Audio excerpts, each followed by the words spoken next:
దీంట్లో ఏముంది అని మాట్లాడతారు.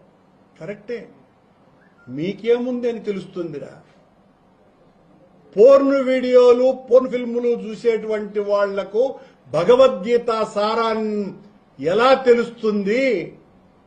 మీరా దీని గురించి మాట్లాడేటువంటి వాళ్ళు?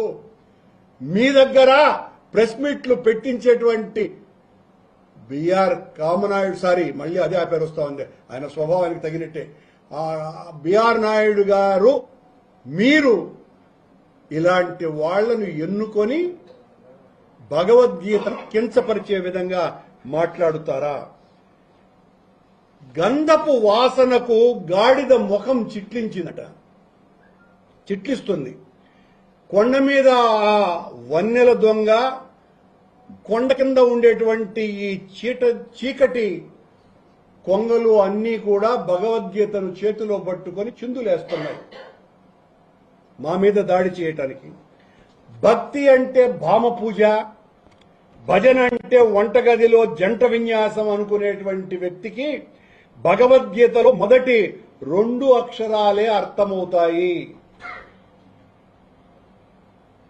భగగీత అనుకుంటున్నాడు, భగవద్గీత అనుకున్నాడంటే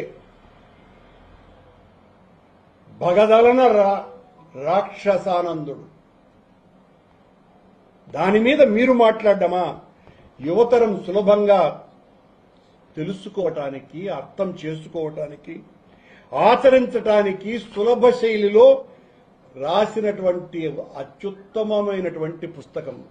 ఈ పుస్తకాన్ని ప్రింట్ చేసి విద్యార్థులకు పంచాలా అన్నటువంటిది టీటీడీ మాన్యువల్లోనే ఉన్నది. మీరెవ్వరూ కూడా మీ హయాలల్లో చేయని పని నేను ఆ మాన్యువల్ని బయటికి తీసి భగవద్గీతను పిల్లలకి అందించేటువంటి కార్యక్రమం చెయ్యాలని నిర్ణయించుకున్నాం. ఆ పుస్తకాలు మేము బయటికి వచ్చిన తర్వాత ప్రింట్ అయి వచ్చినాయి. వాటిల్లో నాది, ధర్మారెడ్డి గారి ముందు మాటలు చూసి భరించలేక, సహించలేక, ఓర్వలేక బిఆర్ నాయుడు గారు ఇసిరి ఆడబారేశారు. దీంట్లో ఏమున్నది అని. అదయ్యా, వచ్చి నాకు చూసుకొని మా ఇద్దరి పేర్లు చించేసి నీ పేరు ఈవో పేరు వేసుకొని ఉండొచ్చు కదా.